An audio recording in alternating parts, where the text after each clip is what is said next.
Good evening, everybody. My name is Todd Scholl. I serve as the lead learner for the SCEA's Center for Educator Wellness and Learning. We call ourselves CEWL, and you can find out everything you ever wanted to know about us right here on this website, CEWL.us. That's CEWL.us.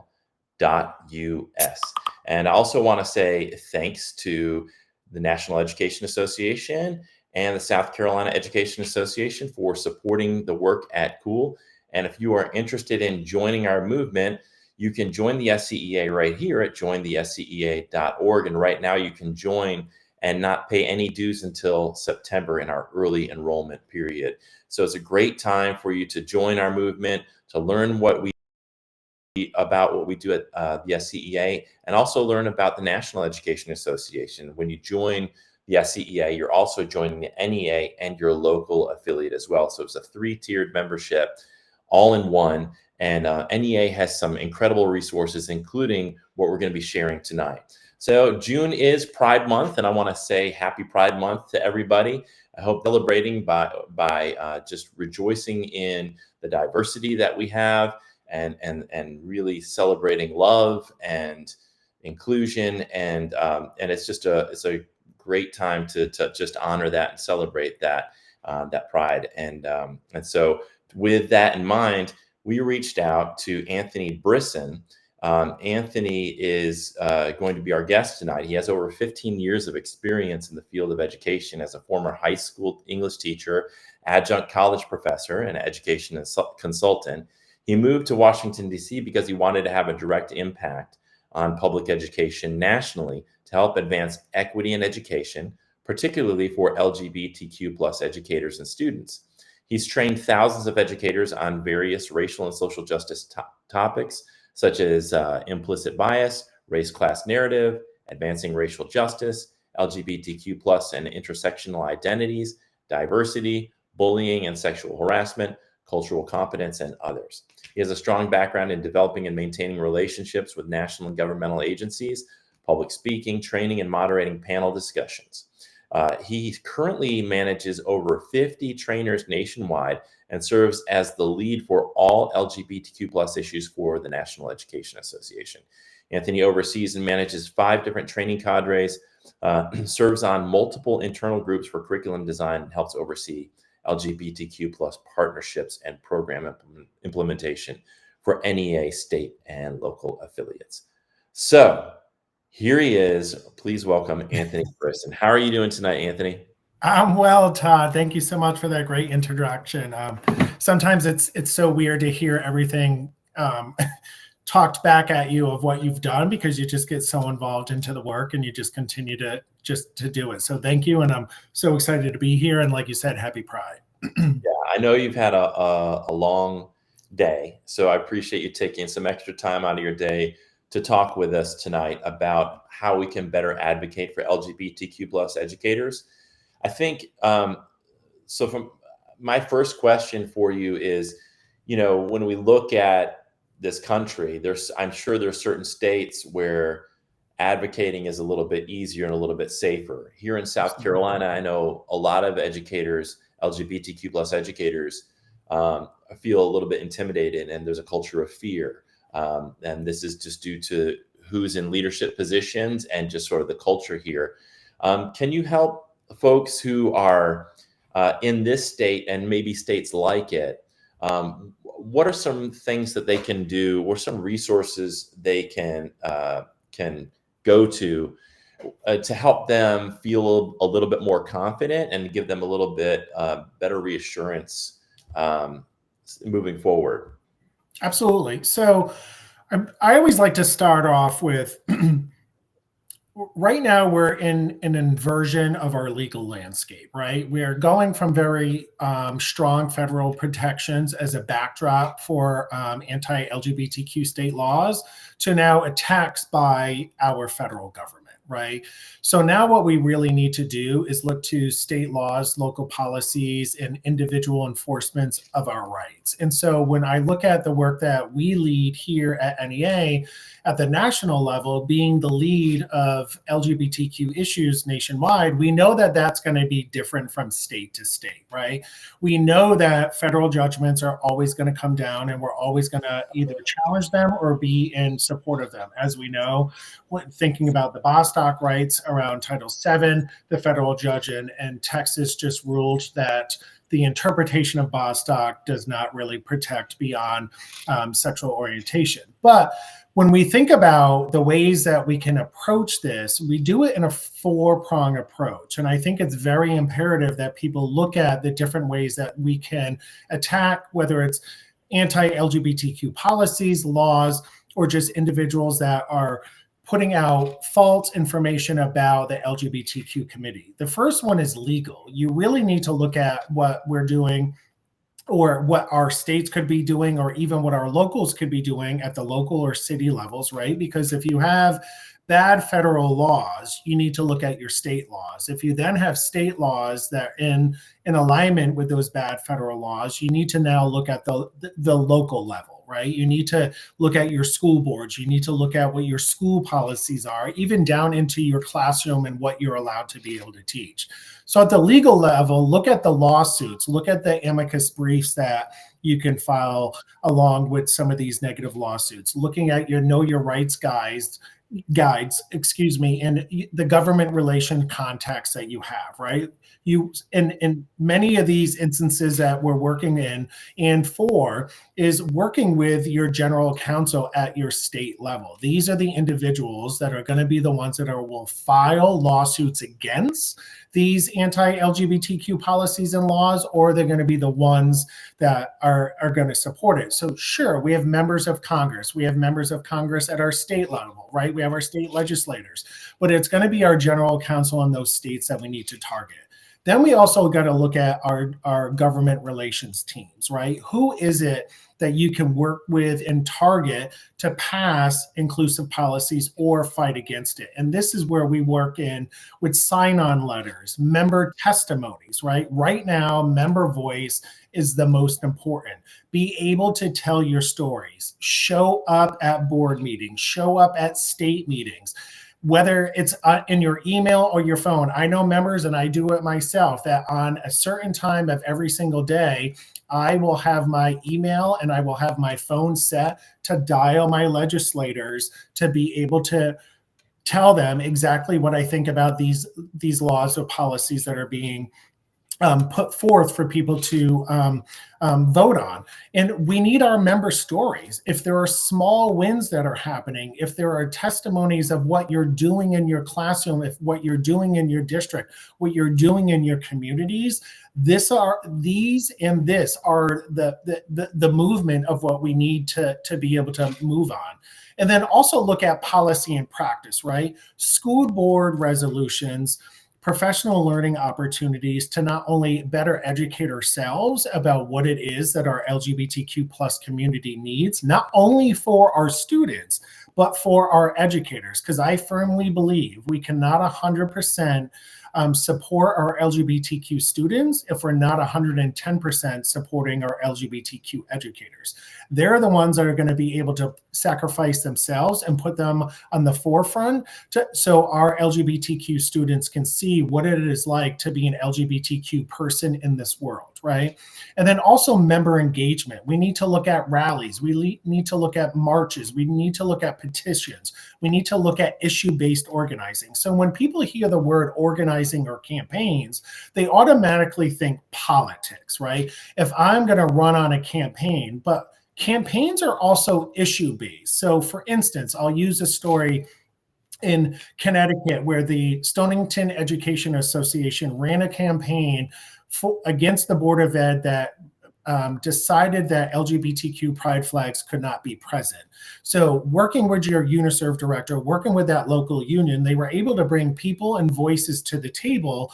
And after campaigning around why LGBTQ inclusivity is so important, they were able to get the school board to unanimously reverse their decision around LGBTQ inclusivity. So when we're thinking about those different approaches, there's an avenue where anybody and everybody can get involved. And I strongly believe, and when we think about organizing, it's looking at those that are your advocates.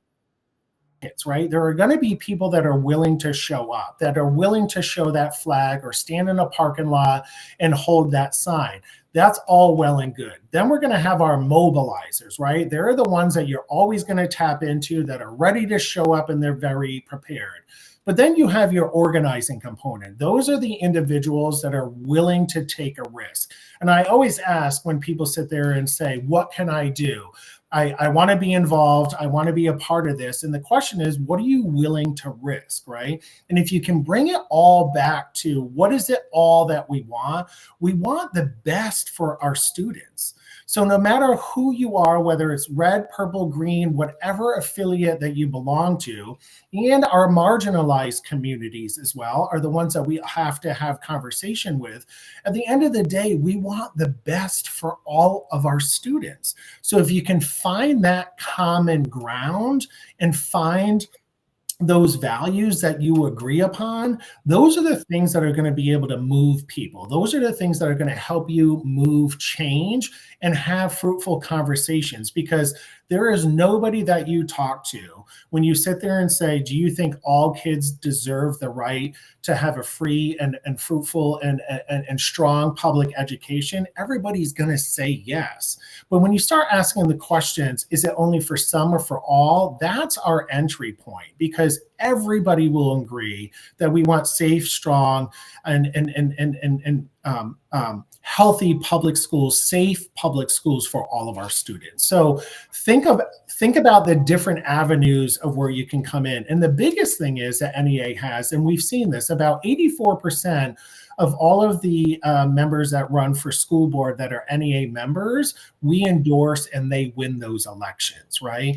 And so we need to think about the people that we want in these positions. We need to have the conversations and hold them on record about what their beliefs are and what their practices are, right?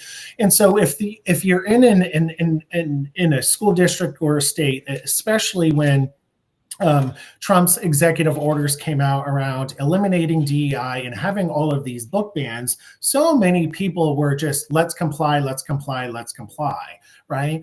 You need to take a step back. Even if your state was to go forward and comply, your target area is your school board. Pass a school board resolution that allows certain curriculum to continue to be taught, that allows pronouns to be able to be used in the classroom and students identify. Because right now we have a federal government that's very much overreaching their boundaries. And right now it's our state and local control that we as members of the association and anybody has a say in, right? And so that's when we organize and we mobilize around inclusive policies and target the areas that we know that we definitely have control. Yeah, that's great. And really thorough and great advice. One of the things that stuck out that you said is, what are you willing to risk? And I think that's right now, particularly here in South Carolina, that is a calculus that a lot of folks are making right now, because there is this real culture of fear. And then that fear comes in a lot of different ways. One is my job going to be safe if I speak up? Am I going to be harassed online? If I come out, whether you come out or come out as an ally, am I going to, what kind of, feedback am I going to get? Am I going to be punished for that? Am I going to be harassed? I want to talk about, like, as a person who considers himself an ally, but is always seeking like better ways to be an ally. What are some of the top ways that folks who want to be an ally, but maybe they're afraid to be, like, what are some ways they can step into that allyship? Absolutely. So when we're thinking about allies, there's always that conversation about what people are willing to do and how far you're willing to go, right? So we have allyship where people are willing to show up and share resources or talk to people. And then you have the co-conspirators, right? There's the co-conspirators that are willing to be on that pole when you're ready to jump over that fence, to be able to raise that flag. So when I think about allyship, and you're willing to show your support, at whatever level that's going to be. If you don't want your name attached to it, there's ways that we can do things silently, right? At NEA, we have the Opportunity Grows Here campaign. And what that is where if you Google it right now and typed in NEA Opportunity Grows Here, you can register to get 25 postcards that what you can do is fill out and send out to whether it's your principal, your school board member, your board of ed members, to sit there and say, hey, we believe in inclusive policies and we want you to make the right decision. Can you imagine if everybody on this call, and I don't see numbers, so I don't know how many people are on this presentation, but say there was 1,000 of you, and you then all requested those packets of those postcards, and you get 20 or it's 25 in each, and you all sent those to individuals that are in charge of making policies or in charge of listening to individuals when you have concerns, or have focus groups, or you have SOGI committees or caucus committees, and you send those out. That is sending a very, very strong message that even if your name is not attached to it, they're hearing your message. So whether you don't want to be on TV or you want to be on TV, whether you want to be in the school board that's being publicized and live recorded, and people can identify you or not. Think about where you are comfortable about taking that risk. If you want to be an individual that can sit there and name stamp and come up with messaging, I'm sure people have heard of We Make the Future.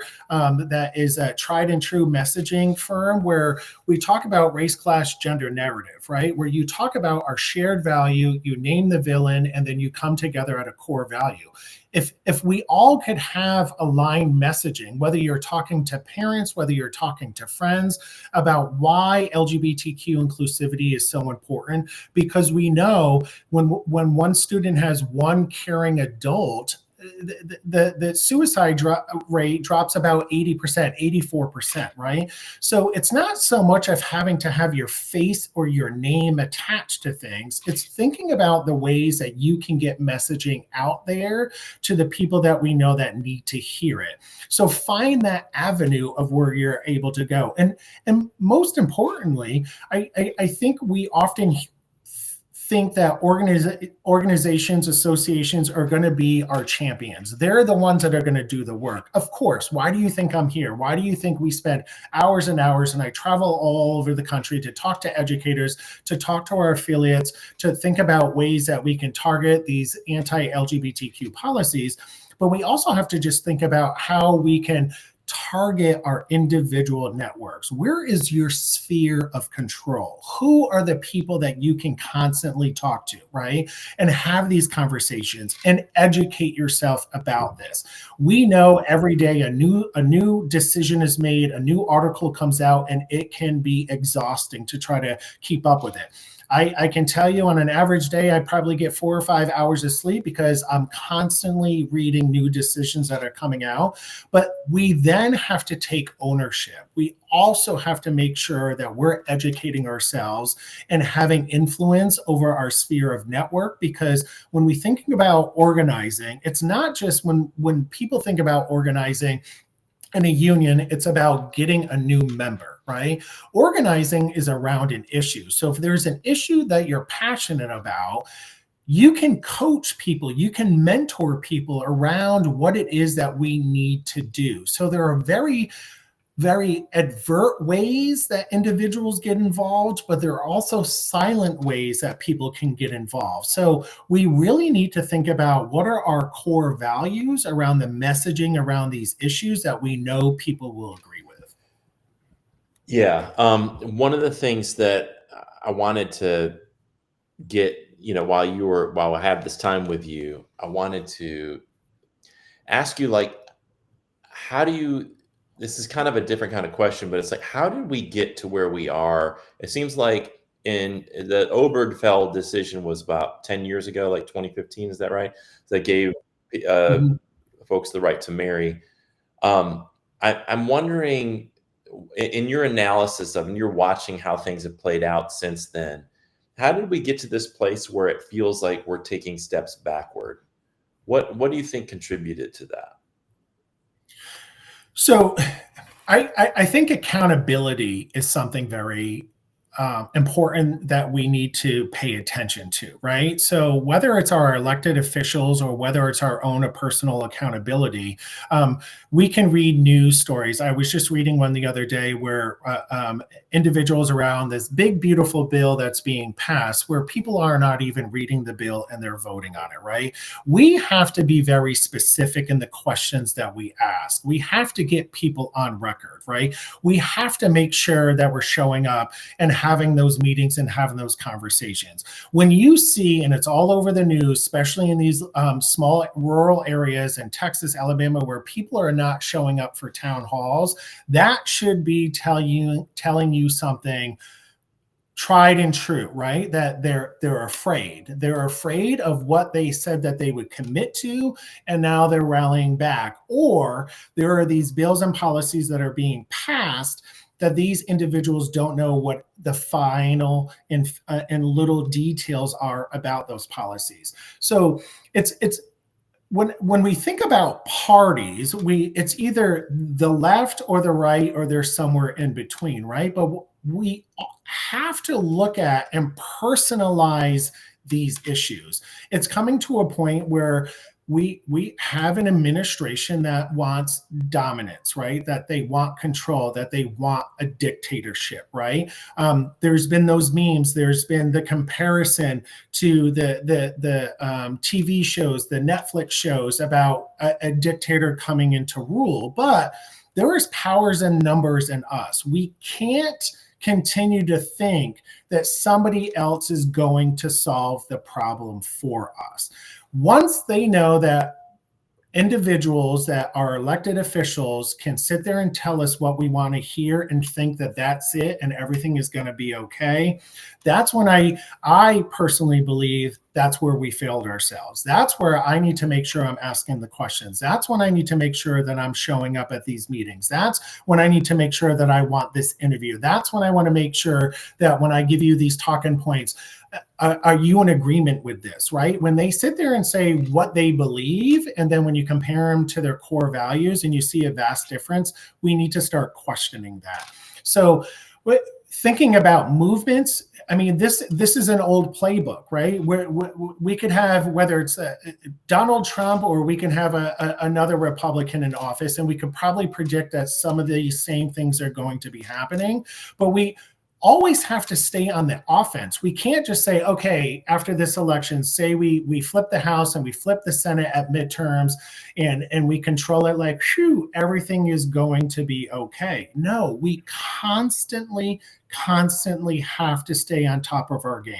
So when we had control of both for a short period of time under the previous administration, the other side, the other aisle, the other party, however we want to identify them, they flooded inbox, they flooded phone calls, right? They sent mailings, they had people showing up non-stop, right? And so when that pressure is on, what happens? People act. If all of a sudden we think, wow, we won this election and we're good for 4 years, then we're doing ourselves a failure. We can't just sit there and just because we get somebody elected that we think everything is going to be okay. We have to continue to have those conversations with them. We have to continue to have them show up. We have to continue to have them endorse things. We have to continue to have them show up at meetings and pass school board resolutions. We have to continue to hold them accountable to repeal certain things. So don't think just because an administration flips that everything's okay. There's accountability on our own selves to make sure that what we firmly believe in as unified parties, that we show up and we show out. I agree with that. And one of the things that I've been thinking a lot about is how, like, so a lot of this has to do with who we elect, right? So who we elect, they're the ones who are going to either give us the policies that we want or not. And how do we get folks to go to the voting booth and vote for the right people? And a lot of this is sort of a battle over the mind. And what I'm wondering is, as we approach this work, I think there are some people, they're just beyond convincing. It might be a waste of time and resources to even reach out to them. but that when we're in online spaces, or you're at a meeting, or you're at your church, or you're in whatever social group you're in, and you're talking about these issues, and they've got this, misinformation, or this conflation of whatever they saw on X, or Twitter, used to be Twitter, or whatever they've heard from the administration, and they're kind of parroting it back. What have you found to be the most effective approach in trying to change minds of those who are, there's a potential there to change their mind? Like, what are the strategies?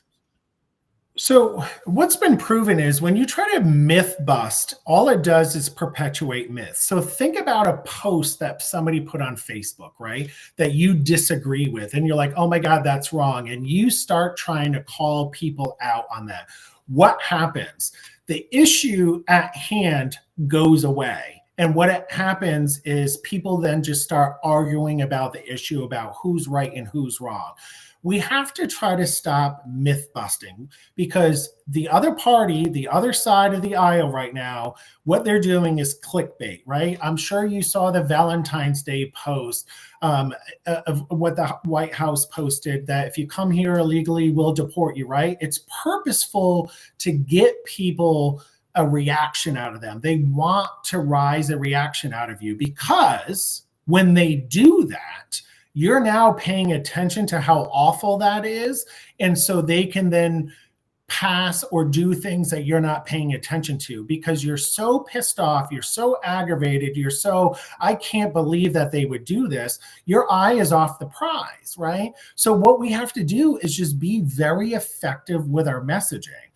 We have to just constantly share the facts. We don't want to sit there and get into these arguments, because once you get into those arguments, you go down a rabbit hole, and then the issue at hand is lost. Because if I post that comment 4 hours later, I'm still battling with the 1 or 2, 3, 4 other people around that same issue. And I've lost the traction of the people that I could have brought onto my side. So when we think about that, you have to think about organizing. You have to find your network of individuals that really support the change that you want to make. And then you start tapping into those other individuals one by one, having those one-on-one conversations. Map out your community, map out your building to have these conversations. Share facts, but don't get into arguments, right? Be able to show the proof, but I'm not going to sit there and argue with you back and forth, because again, it's a form of clickbait. They do this purposely to put something out there to get people to respond and react, to distract you from what's really going on. So what we need to pay attention to is what's really going on, and refute that by just stating the facts, stating the obvious, putting out real life stories, sharing stories of self, stories of truth, teaching truth in our classrooms, because then that's what people are going to pay attention to, because eventually they're going to be like, I'm tired of these arguments over here. There are always going to be the 5-10% that we're never going to change, right? It's that 85-10-5 rule. 85% are on board. There's 10% that we have room to have conversation with and change. And then there's going to be 5% that are probably just never going to change their mind. And that's okay. But as long as we can continue to teach and talk truth, that's the most important. Yeah, and I think one of the issues I think a lot of folks are seeing right now is you'll see a baseball team or a hockey team or somebody celebrate Pride Month, and if you go and you look at the comments, invariably you'll see a lot of people in support, but then you see these people that just have the nastiest comments. And I think it's really hard when you see that kind of meanness and cruelty in the comments and hate to ignore it. But I do think there's a point that you're trying to make. It's like when you get bogged down in that, instead of just saying, hey, I really support this, great job, you're going after the person who's nasty. You're almost like kind of amplifying their message. Absolutely. And that's what they want. That's what they want. They purposely will do that because they're getting a rise out of you.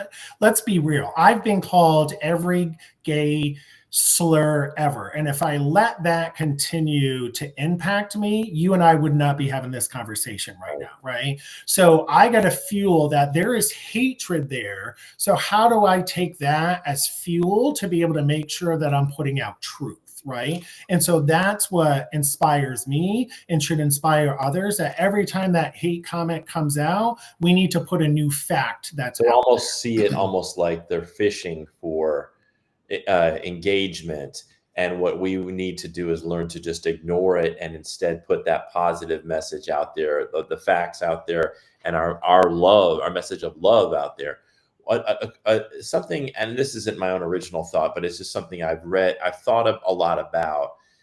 I sometimes wonder, beyond just wanting to get the attention, I sometimes wonder if the folks who are protesting so much about Pride Month, if I mean, I don't know if there's any research on this, how many of them are actually just struggling with their own identity, or maybe it's not that they're struggling with their sexual identity or their gender identity, but that they're struggling with having been brought up not able to really be their authentic selves. So when they see other people in freely embracing their authentic selves, that there's like this psychological discomfort, and it reminds them that for whatever reason they weren't allowed to be what they truly were meant to be.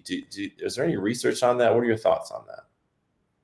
So there's definitely research, and I can't rattle off stats on that right now, but you bring up a very, very valid point, and I can just use my own personal experience, right, to show a comparison, show an analogy. Somebody that grew up in a very rural area, saw pride events, saw things that were happening around me that I knew that I wanted to be a part of, but did not feel as if I had this sense of support or the community or educators that supported me, because LGBTQ was not something that was talked about, right? So even if you take LGBTQ out of it, think about something that you just believe in or something that you like, right?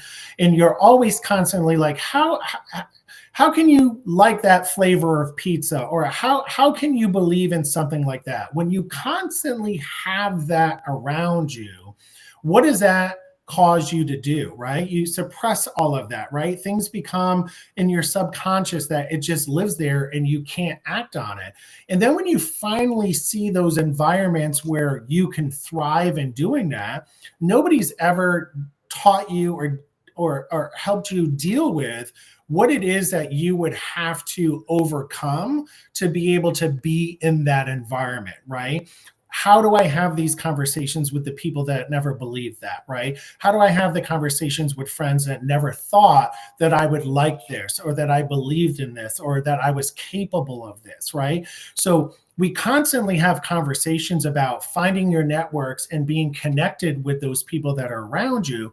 But for people that had to suppress that for so long, they don't know how to then have that connection and how to have that relationship. So that's where we need those wraparound services, right? That's where mental health is a real thing.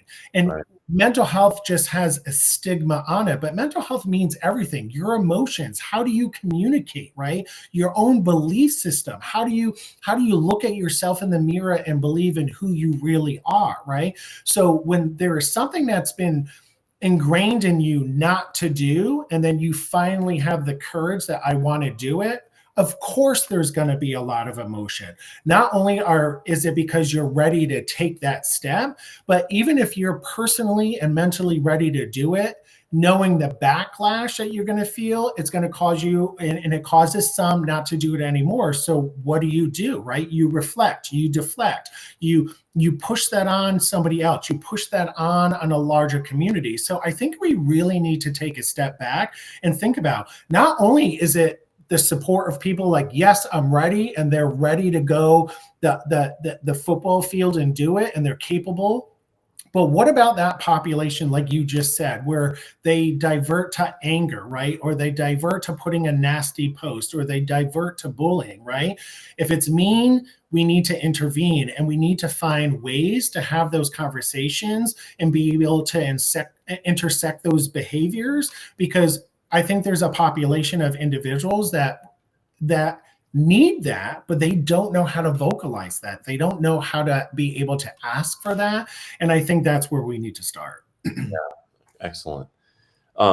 Another question I had for you is a lot of educators now are being told they have to take the pride flag out of their classroom because that's political. And what I would say is that it's a political to say you've got to take it out. That whatever decision you're making around that, whether you're going to allow for a welcoming and inclusive environment for all educators and students, or whether you're going to say it needs to be sanitized of any kind of welcoming message and inclusive message for people, that's also a political statement. So what are your thoughts on that? And what would you say to an educator who's been asked to not wear a rainbow button or have a rainbow flag or whatever? What I know that may vary from state to state or district to district, but sort of what is your pushback on the idea that that's inserting politics into the classroom? Yes. So, I mean, whether it's this administration, a previous administration, or 10 administrations down the road, right? There's always going to be a target on some group of people, particularly our marginalized groups, right? And so what it is when we have this ability to be our true authentic, people feel threatened, right? It's you're allowing this, but what are you allowing me? You got to start thinking about privilege, right?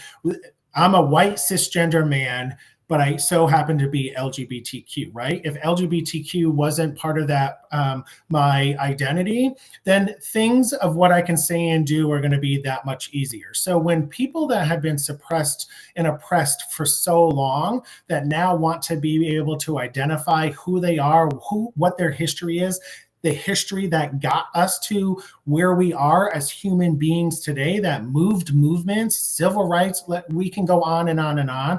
Once those identities and lives and beliefs start to become alive, people start to get afraid. So first and foremost, as an educator, I come to you today as an educator by means of NEA. First and foremost, follow any policy that's in place, right? We do not want you, as much as we want to sometimes stand up against this policy and say, you know what, even if I wear this pin, I know I'm going to lose my job. We don't want you to lose your job, right? We respect your bravery, but we do not want you to go against a policy that we know that is wrong, to then sacrifice who you are and what you're working towards, right? Again, this is when you need to organize around that issue, right? You need to be vocal. You need to find the times. If it's between 7 and 2, that's your contractual hours. But when you're off that campus and you can have meetings and you can talk to people and you can host those groups.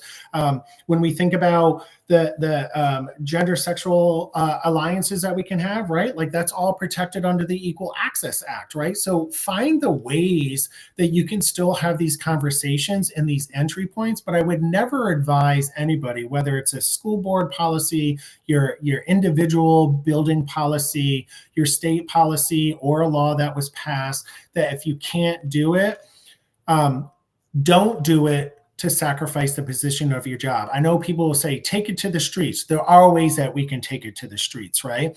But as much of, if I was in a building and my principal said, Anthony, you can no longer wear pronouns, it's a school board policy, as much as I would disagree with that, for the protection of my job, to know that my students know that I'm still going to be there for them, I would not wear that pin, but I would find the different avenues to still be able to have those connections with the individuals that are around me. And then again, that's when you have to rally, you have to mobilize, and you have to organize the individuals. Look at what happened with the Don't Say Gay bill in Florida, right? That we defeated that bill. Educators came out, community members came out, parents came out, students came out, right? You can say gay. There are stipulations of what can be taught, but what was once across the board is no longer across the board, right? And that comes from organizing. That comes from being able to rally those that believe in the right thing to be able to come together. And what that looks like for an individual is going to vary.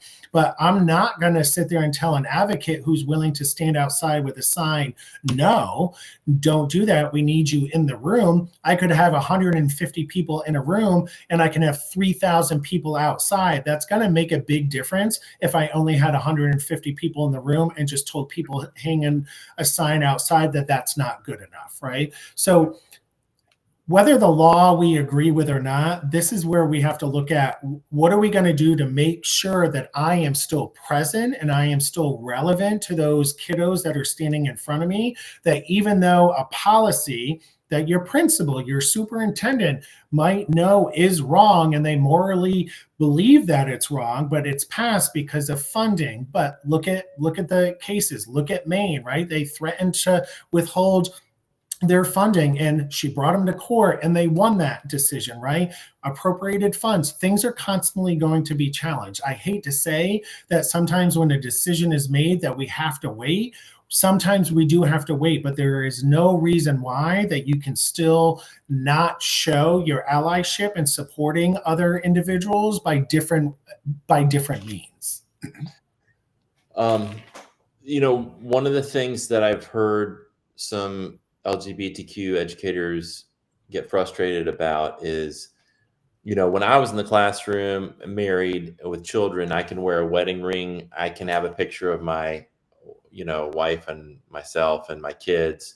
And, you have homecoming queen and king, and you have, prom, all these things that are sort of heteronormative. Like I think you mentioned something that's important is people not understanding their privilege, not understanding that they're already immersed in it. Like the whole system is set up in a heteronormative way where it's totally fun. Like nobody who's heterosexual or cisgender has to really worry about these issues.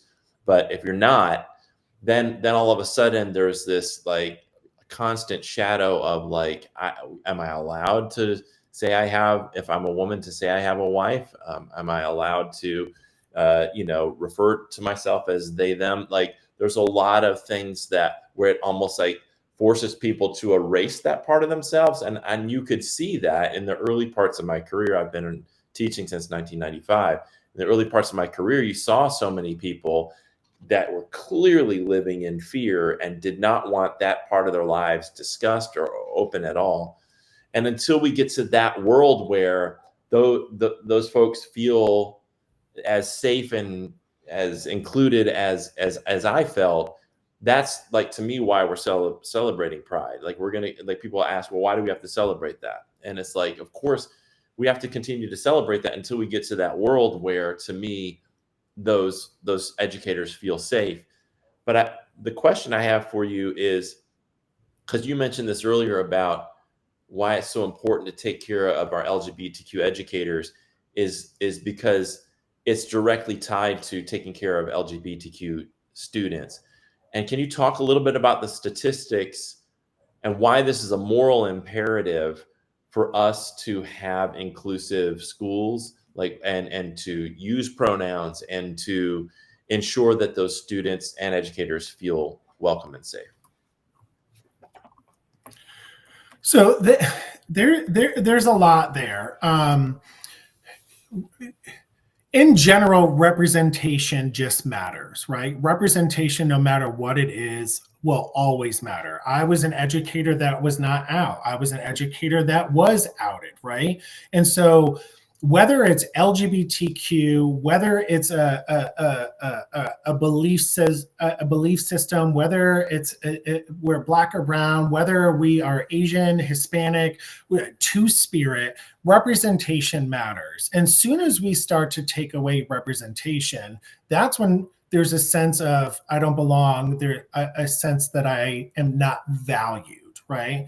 So even if I was an LGBTQ educator and I was told you can't have a picture of your spouse on your table anymore, you cannot talk about your private life, I need to think about ways that I can still bring in representation, right? As an educator, I know that I've taken that oath to be able to serve my students and bring the best possible education ever.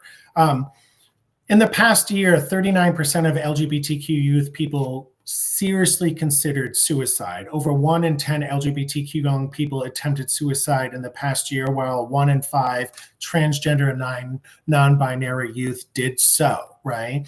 And so there's a range of factors in regards to access, home supportiveness, being represented in our curriculum, in our buildings, being able to have that one confidant, that one believer in us. And so sometimes when I think about my own self in the building that I used to taught, I knew that I was sacrificing myself and my representation, but still finding ways to have conversation with my kiddos without having to specifically identify LGBTQ. Yes. Does it hurt? Did it bother me? Yes. But were there ways that I could talk about and have them write papers and have them do assignments around acceptance? I know the words diversity, equity, inclusion are sitting there saying that they're woke, right? Well, if we weren't woke, then these individuals wouldn't be coming after us for being woke, right? This is real stuff, right? However you want to define what DEI is, if this person was a DEI hire, which is just, to me, just absolutely disgusting. It's a slur. It's offensive when you call somebody by that. But at the end of the day, it is these qualities of individuals that are what we want, right? And it is ways that through our curriculum, through our teachings, through the opportunities that we need to be able to continue to provide for them. So if you're not allowed to say LGBTQ in the classroom, if you're not allowed to wear your wedding band, which, right now is not, I know that the federal judge in Texas around Bostock and the interpretation of that's going to be challenged, because right now, even with the EEOC, they don't have quorum to be able to push through these new guidelines. And that's a whole nother kind of alley that they're going to challenge. But we have to be creative in the way that we continue to provide these opportunities. But at the same time, we cannot be afraid to teach and tell truth, right? We're going to come under backfire. Since the Pride movement, since the LGBTQ movement, this is not this is not a new game. This is not a new playing card. This is something that's going to happen over and over and over again. And so whether or not you can get it in that classroom, whether or not you as an educator can get the support that you need in those four walls, there are individuals beyond those four walls that you can continue to reach out to. There are those organizations that you're going to need to be able to support. So this is why it's so important to network. We can't think that we're just going to be able to do this alone, right? The whole saying, it gets better. It doesn't get better unless we put in that effort. If we're the ones that are going to do that homework, just like every educator, when we're grading papers, when they're saying, oh, educators make too much money and you get the summers off, right? We're doing the research. We're making the connections. We're having conversations with people to be able to connect our students with somebody. We also have to do that for ourselves as those educators, right? We have to find that network. So I know when new policies come into effect that it's a hard hit. I hear it. I talk to educators. I talk to kiddos that talk about how they used to be able to read this book, or they can't find this book in this library. But that is just that one space. Continue to find the spaces that embrace you, because that's what's going to continue to give you the fuel. Yeah, excellent. I always ask this at the end. What have we not covered that you'd like to talk about and share with folks who are watching tonight? Wow, I feel like we could go on and on and on. I'm passionate about this. This is something that I devote my life to now and sacrifice a lot, but I know that it's for the betterment of all of us. I think what people have to do is find the intersections of the issues that impact all marginalized groups, right? We have to find those intersections. If we're working in silos, that means we're also working towards sometimes similar goals, but at the same time, we may be running down two separate hallways with a wall in between us with no opportunities to talk. Once we can break down those barriers and create bridges between these intersections, that's when we're going to be able to unite together, right? That's when we're going to be able to have those critical conversations. That's who is hurting here, who is getting the advantage here, who are the people that are missing at this table. So if we can find the intersections of these issues to show, I mean, we can talk about any of the new policies or the executive orders that are going to come out. It may sit there, this big, beautiful bill that we can go through that fine-tooth comb, right? I'm halfway through that, and I can sit there and tell you all the different populations, all the different marginalized groups that's going to intersect. If we keep them marginalized and not recognize the intersections of how this is going to have a snowball effect, we're not going to be able to make those movements. We know that marginalized groups have different identities that are going to be attacked, right?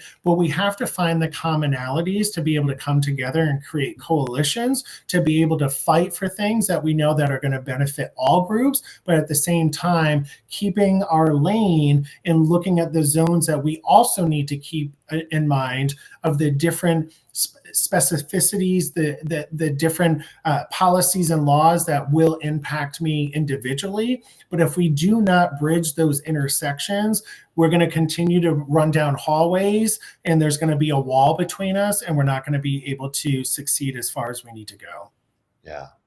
I think that solidarity is such an important concept. Absolutely. Like Absolutely. where if it may not something may not impact you directly, but there is this connection. Like if you allow injustice to happen, I think it was Martin Luther King said, anywhere, you know, you're just promoting injustice everywhere. And it's like, it's only a matter before it's on your doorstep or impacts somebody that you love and care about.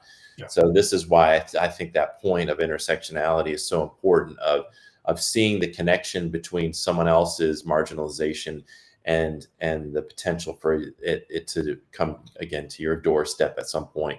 But even if you don't even see that connection, just to have that empathy and to realize that somebody else should not have to live in fear, that everybody else should live with the same kind of rights and feel welcome and safe just the way you do. It's just, to me, just a human. And we can't sit on the sidelines anymore, right? We can't think that this one team is going to conquer it for all of us, right? We have to join teams. We have to build bigger coalitions. And one thing that I challenge people, and a dear colleague of mine that I respect, I don't want to name drop, but this activity that we do, whether it's in our trainings or having conversations, and I challenge people to do this with their superintendents, their school board members. Go to your House of Reps, go to your state legislator, have a conversation with your congressman. Take a piece of paper and write down all these different core values, whether it's integrity, solidarity, truth. Have a list of it, right? And go in there and say, you were my congressman, and I would ask you to sit down and say, hey, circle your top 5 core values. And they circle it. And then you tell them to narrow it down to 3, to 2, to 1. And then you have a conversation about what I circled and what you circled, right? And even if there are different core values, there's going to be some type of connection. And then say one was equity or equality, and then they just signed a bill, or they're ready to pull a bill up, or they're like, Anthony, what's your input on this bill? And you know that it's not going to support the work that you're doing. Ask them how they can stand behind that core value and sign that bill. Right? Because then that opens the door to conversation. That is then what opens the door to say, if this is what you believe in, but this is what you're supporting, or this is what you're advocating for, but this is not what your constituency believes in, and this is not what the people voted for you, it is a game changer. It changes hearts, it changes minds, and it really gets people to think. So when there are these phone calls that you have an opportunity to call, or these town halls, pressure them, ask them those questions, because as you can see in the news, and I know not in many places they want to show it, they're not showing up to town halls, they're being held accountable, and we got to continue to do that. But if we can come together around our core shared values, that's what's going to help move things. And we got to continue to teach the truth. We got to continue to say it. Thank you so much. I really appreciate your time, Anthony. This is a wonderful conversation. I know you've had a long day and you work tirelessly for social justice. And I just want to say thank you for what you do. I'm sure that it's been really challenging, especially this year. But thank you for what you do. I appreciate it. Thanks for your time. Absolutely. And one thing I'm just, I think I have access to the chat, right? Can I drop things in the chat, or does it go to private? Well, if it goes to private, I can copy it over for sure. Yeah. So one thing for people that are educators and community members, if you want to continue to know what's happening, we have our Ed Action Center where you can look at our issues that we're facing and ways to be able to contact your senators and the House of Reps. And also to protect our public, I want people to be involved around our public education and why it's so important to know the facts of what's happening. There's another link. And for educators that might be facing school districts or school boards that might be mending to policies that are coming out or afraid, look at the universities, right? We can go on and on and on about people backing down. We have our NEA campaign lab where members of the association can come together and fight around an issue, and you get support, you get a coach. And I'm a coach in the campaign lab where you identify an issue and you identify the members that you want, you develop a campaign lab, a campaign plan, you organize, you mobilize, and we give you those supports. So NEA, for all the members of the association, there are so many supports that we can give you, along with our C Educators Run campaign, where if you want to run for office, you want to run for school board, we have members that run all the time. We have our first LGBTQ educator out in California. That was the first ever open LGBTQ educator to win a school board seat in California. So we're here from you. We're here for you. If there are resources, if there are questions, I'm sure my information can be shared, but I'll also share it in the chat. I'm more than willing to answer questions, have additional conversations, and connect you with the people that you need to. But your state affiliates, your locals, keep fighting. And if there's ways that we can help, I'm always here. Thank you so much. I shared all those links. So if anybody who's watching wants to reach out to Anthony, it's Brisson at NEA.org. And I've got all those other links as well. Thank you so much again, Anthony. I appreciate your time. Thank you so much. All right, take care. All right, everybody. That was Anthony Brisson from NEA. Thanks so much to him for his time tonight. I wanted to make sure you check in the comments on Facebook. If you're watching, or if you're watching on YouTube, look in the comments on Facebook for the links that Anthony shared, including his email address, if you have comments or questions. And CEWL has a website dedicated to LGBTQ issues. In fact, Anthony just shared another link for us to share. I'm going to share that. But the website for our resources is CEWL.us/LGBTQ. Your rights under Bostock and your student rights are there, as well as some links to NEA resources and all of the live streams that we've done and the articles that we've written that are related to this particular topic. You can find those on our website. Would also like to just promote a couple of other things. One is if you'd like to learn more about yoga, we have CEWL Yoga. You can go to CEWL.us/yoga. Alex Del Castillo operates this, does it every Wednesday night. So he's probably doing it tonight. He's probably done a new episode tonight. So check that out. Those are free resources. And for folks trying to pass the praxis, they can go to CEWL.us/praxis. I'll put that website up there. And you can get free resources to help you pass the test if you are struggling or think you might struggle with it. And even if you don't, it's just a good resource for you to prepare to take the praxis exam. I want to thank again Anthony Brisson for being with us tonight, and want to again wish everybody a happy Pride Month. I hope that everybody out there celebrates, and that one day we just have a world where we're totally inclusive, and we don't have to worry and live in fear, and we can eliminate hate. But until then, we need to stick together, and as Anthony said, have solidarity and support each other, and act and mobilize and organize and act together to try to protect LGBTQ educators and students. So appreciate that. This will be the last live stream we have. I'll be facilitating retreats this summer, and we'll also be at a summer leadership for the SCEA next week. So we probably won't have another live stream for a couple of months, but want to wish everybody a great end to the school year if you're ending your school year this week. And hope you have an incredible summer. Take some time off for yourself, practice self-care, invest in your wellness, and know that CEWL has a host of resources to help you do that. Just go to CEWL.us and you can find a bunch of resources, including information on yoga and mindfulness and nutrition and all kinds of wellness initiatives. Thanks again, Anthony, and thank you for tuning in. Thanks to Teddy for watching, and we'll see you sometime soon. Together we learn, together we grow, together we heal, together we flow. Be cool, every teacher, every school. Be cool, every teacher, every school. Be cool, every teacher, every school.